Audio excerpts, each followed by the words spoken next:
Welcome. Thank you for joining us. Today we'll be hearing from Amanda Pence as she presents her paper, Vindicating Bathsheba. This was a student competition winning paper in CBE International's annual contest and was presented in August at their annual conference. It's also been published in the 2022 fall edition of the Priscilla Papers. Please welcome Amanda.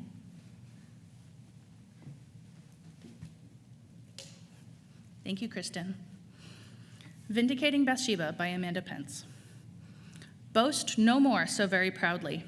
Do not let arrogance come out of your mouth. For the Lord is a God of knowledge, and with him actions are weighed. 1 Samuel 2:3. The evangelical church is in an age of reckoning.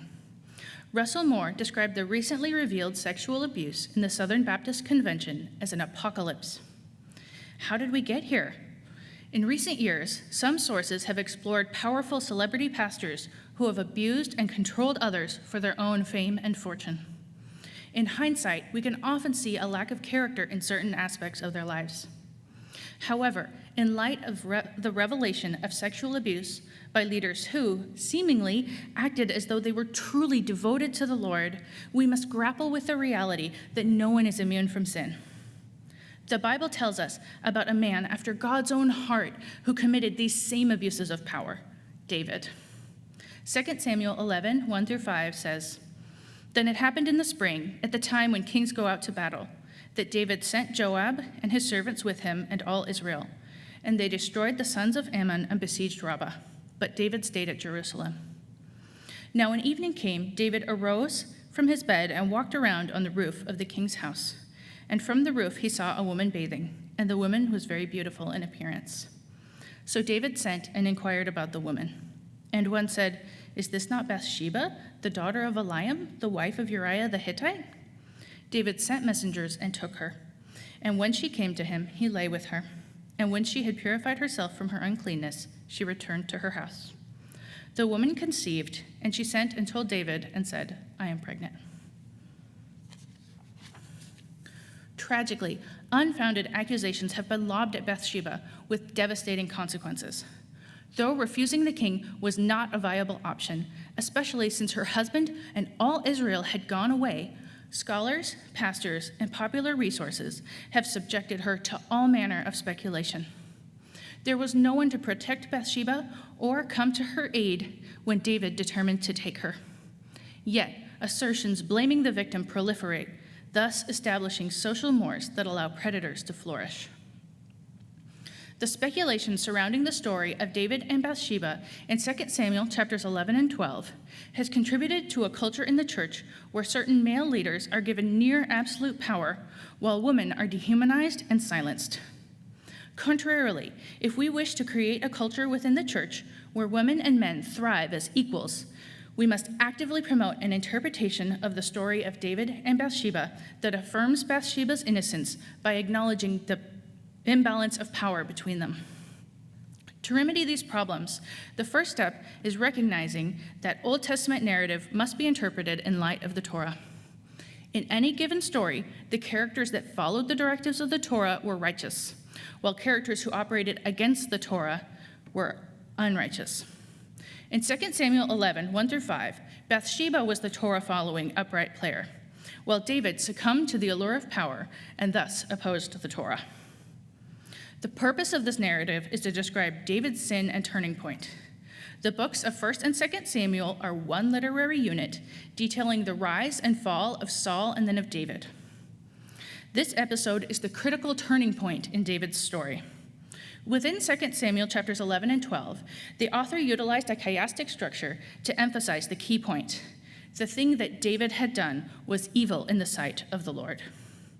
He was the one corrupted by power, taking advantage of the vulnerable, and using those close to him to cover it up. The actions in this narrative were driven by David. He saw Ra'ah, someone who is good or beautiful, Tov, and he took Lakah, her. 2 Samuel 11 recapitulates Genesis 3. In the garden, the woman saw, Ra'ah, something that was good or beautiful, Tov, and she took, Lakah, it. David directly opposed Torah instruction by coveting his neighbor's wife and committing adultery. Continuing the recapitulation of Genesis 3, David attempted to cover and hide his sins. He called Uriah back from the war, hoping that Uriah would sleep with Bathsheba and obscure David's misdeed. However, Uriah refused. Escalating the attempts to hide his trespasses, David again scorned the law of God by ordering the death of Uriah. The Israelites had been warned that the king would take lecha, the best, tov, of all they had. In 1 Samuel 8, Israel gathered and said to Samuel, "Appoint a king for us to judge us like all the nations." The Lord said to Samuel, "Listen to the voice of the people. They have not rejected you, but they have rejected me from being king over them. Solemnly warn them and tell them of the procedure of the king who will reign over them." Thus Samuel warned the people, "The king will take your sons, take your daughters, take the best of your fields and your vineyards and your olive groves. Take a tenth of your seed and of your vineyards.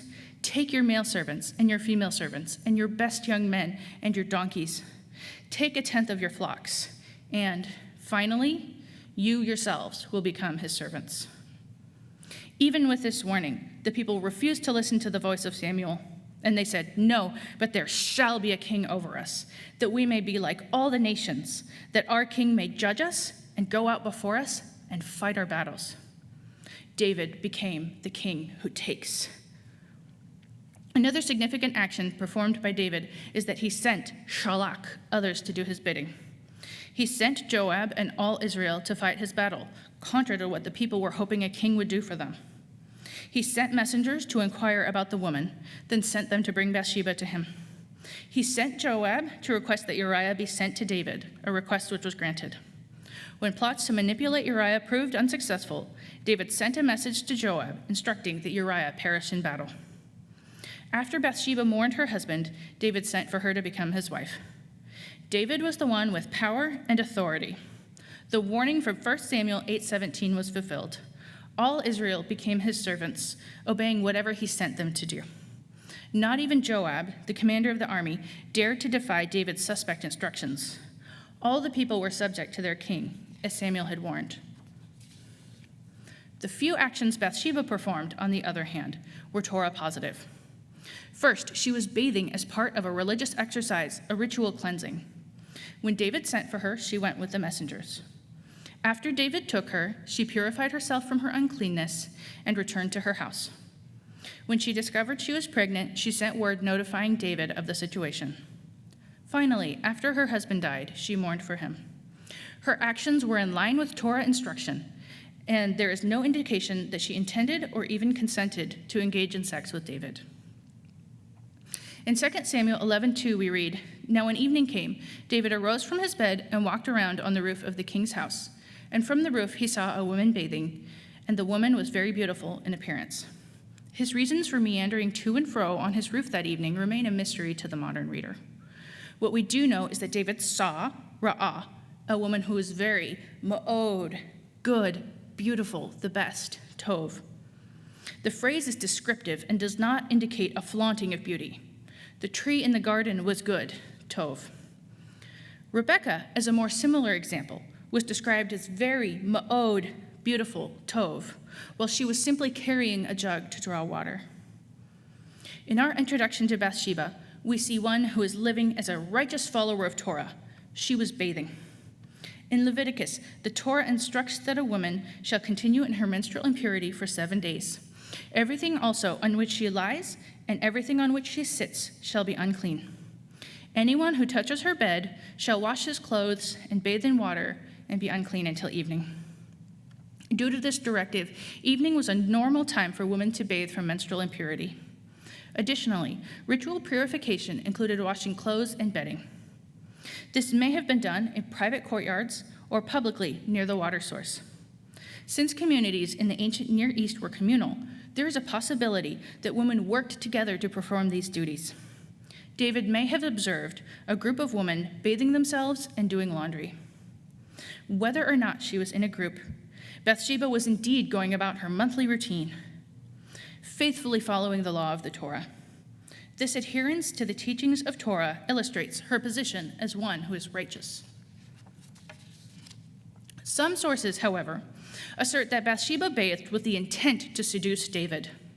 One scholar goes so far as to claim that she intentionally moved in next door to King David for the express purpose of exposing herself to him in a bid to improve her social status. This speculative reading neglects the importance of her familial credentials listed in 2 Samuel 11:3. Is this not Bathsheba, the daughter of Eliam, the wife of Uriah the Hittite? Bathsheba was someone's daughter. Bathsheba was someone's wife. To an English speaker's ears, Bathsheba sounds like a play on words related to her bathing, but Bath or Bat in Hebrew means daughter. The Hebrew says Bathsheba, Bathaliam, Esheth Uriah, daughter, daughter, wife. It was significant for a woman's patronymic to be included, and this set of 3 familial names in a row is emphatic. Her father, Eliam, and her husband, Uriah, were both among David's mighty men. Eliam's father was Ahithophel, one of David's advisors. Furthermore, she was not only someone's daughter, she was the best of daughters. Bathsheba was an upstanding citizen who belonged to a significant family. There is no indication that she was seeking to improve her socioeconomic status through seduction. After inquiring about her, David sent messengers and took her, and when she came to him, he lay with her. David sent messengers and took her. Both verbs sent and took are grammatically masculine and singular. Both were performed by David. In the Hebrew, the term came to, feminine singular, was performed by Bathsheba. Since the text explicitly states, and he lay, masculine singular, the proper interpretation of she came to him is simply that she literally walked with the messengers to the palace. She came to him does not signify mutuality or consent to the intercourse. Messengers arrived with the instructions from the king to go to the palace, and she complied. Interestingly, certain Greek manuscripts of 2 Samuel read, he went into her, where English Bibles, representing the Hebrew text, have she came to him.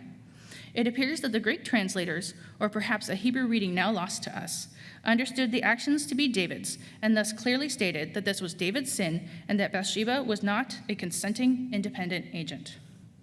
Moreover, the introduction to Psalm 51 indicates that it is a psalm of David after he had gone into Bathsheba. The psalm also specifies masculine singular action. There is no indication that Bathsheba moved sexually toward David. The focus is on David's exploitation of Bathsheba.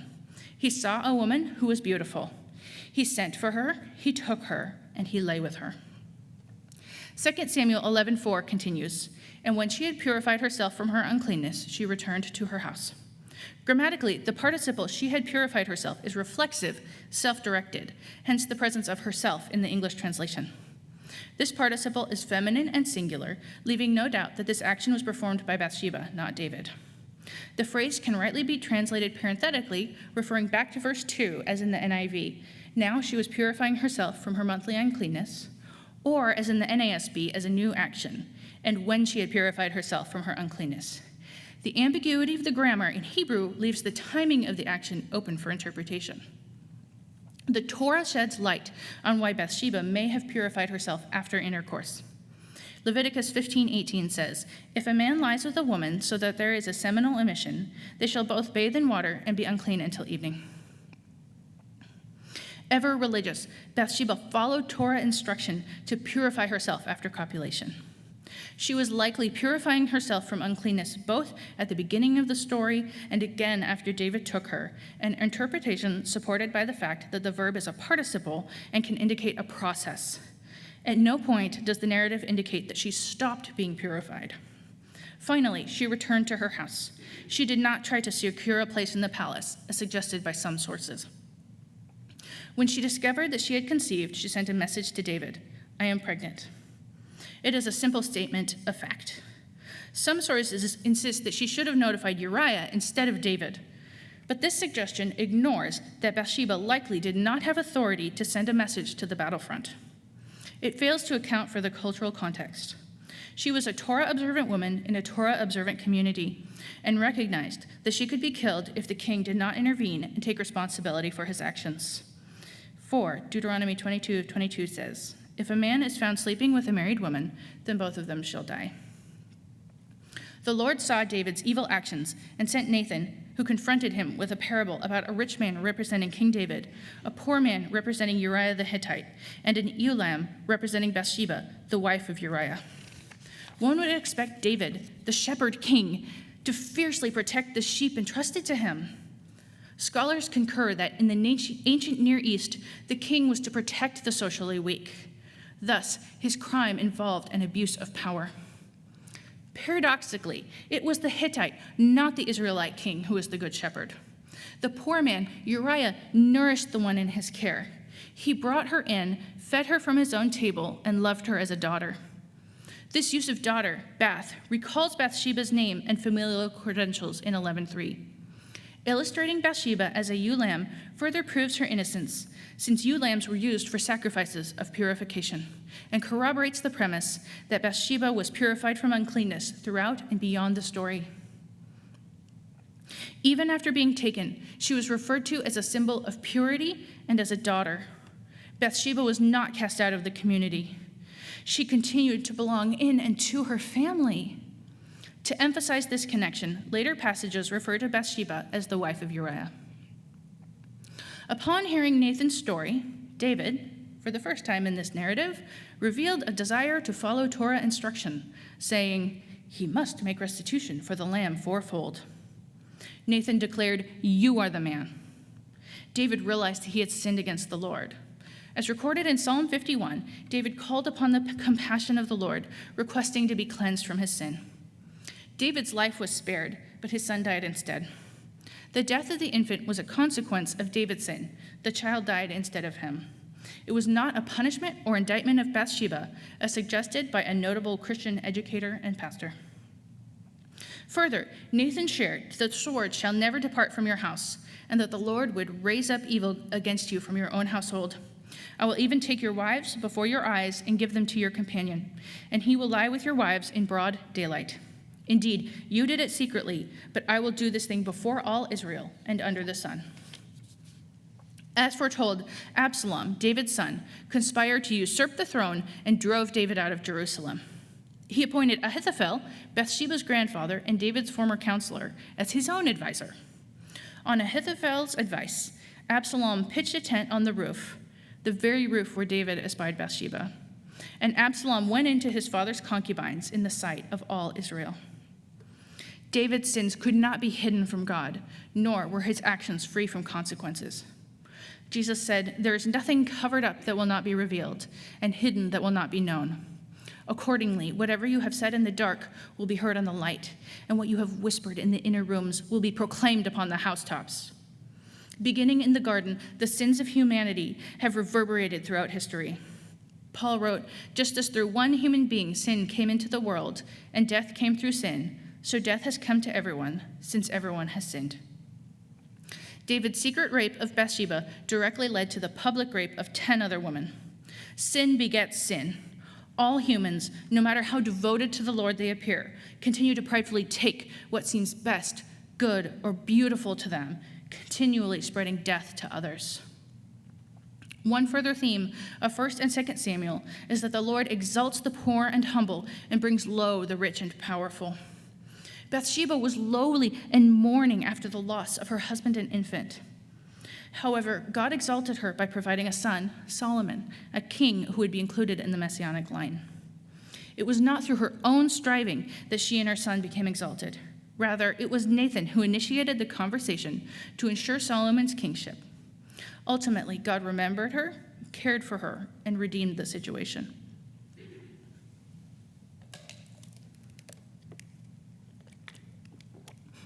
The tale of David and Bathsheba reminds us of the sins of humanity, reverberating, recapitulating throughout history. It reminds us that sin cannot be hidden from the Lord, and that he exalts the humble by redeeming what has been broken. Instead of emphasizing these points, however, many evangelicals have weaponized the story to promote the virtue of women's modesty. They have ignored the power dynamics at play, thus silencing victims of abuse by church leaders. They have exalted the powerful and further oppressed the weak. One popular author exhorts, "For our safety, we women need to try to keep the men around us from temptation. Unfortunately, as we know, we can cause lust in a man without realizing it. But we need to take responsibility for anything we might do to cause trouble. A pastoral resource ponders, although David was to confess that his foul sin was his and his alone, one wonders how far Bathsheba was the accomplice in such a sin, as well as its provocation. This same author then suggests Bathsheba should have been more careful and modest. When women are taught that they can cause men to sin by their mere existence, they live in constant fear that they will cause someone else to fall into sin. Women become mere objects of temptation to be hidden away rather than fully human image bearers of God. The charge to constantly be careful and modest plants seeds of deep anxiety in faithful believers. When women pour all their attention into protecting men from temptation and themselves from potential sexual assault, no one thrives. Another malformed application is that a woman or anyone confronted with unwanted sexual advances needs to just say no. This application neglects the power imbalance between a king and a subject in the text and the power imbalance between a religious leader and a congregant in the modern context. In situations where one party is stronger and more powerful and determines to abuse, even rape the other, it does not matter whether the weaker party says no. They will be coerced or forcibly overtaken. This directive discourages victims from coming forward and assures them that if they speak up in the church, their concerns will be dismissed. It also fills the soul of the weaker party with guilt over not having been able to prevent the assault. In the same vein, some suggest that Bathsheba should not have told David about the pregnancy.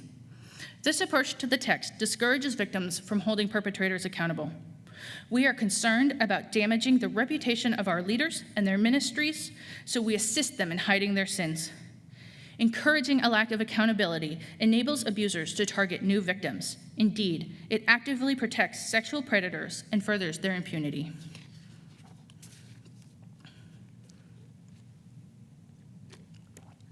Like those who have gone before us, we may think we, rather than God, can determine what is good.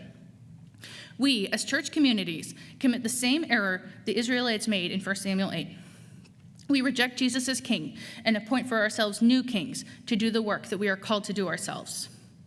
Even when we choose a leader based on their heart, like David, we discover that seemingly gentle and humble people are capable of committing such heinous acts as sexual abuse. When news breaks that one of our sages in the way of Jesus had been a serial sexual abuser, we must turn to the story of David, who used his power to take what was not rightfully his. Over and over, no matter how many good things an individual does, across time and culture, humanity demonstrates that all have sinned. Nevertheless, we hand other broken human agents exceptional power by giving them our blind trust. We go where we are sent, following their instructions and never doubting their motivations. We assist them in covering up their sins to protect God's reputation. God does not need his reputation protected. He included all the horrible things his followers did in the Bible. The story of David and Bathsheba is not about being more modest, or about exhorting the weak to resist the strong, or about maintaining the illusion of a religious leader's perfection. It is to remind us that even someone after God's own heart, someone who seemingly did everything right, was not immune from the sins of humanity. It reminds us of our own sins, our own lust for power and significance. This story should lead us to the cross. If we truly want to cultivate a culture in our church where women and men thrive as equals, we must stop blaming victims. We must listen when someone comes forward, believe that they are acting in good faith, and investigate. No matter how we perceive the accused, we must not dismiss charges flippantly. We need to hold people accountable for their own actions instead of expecting women to take responsibility for the purity of the men around them. We need to stop cruel speculation of Bathsheba, which signals to victims and potential victims that the church is not a safe place. Finally, we must stop demanding and expecting perfection from our leaders, which creates pressure to cover up every error. No one is without temptation, brokenness, and sin. Rather than attempting to hide these things, we must bring to light our own community's frailty and transgressions. We must proclaim from the housetops that we are sinners and that we need a Savior. We must shout it from the rooftops that we all need Jesus, and he alone is our King. Thank you.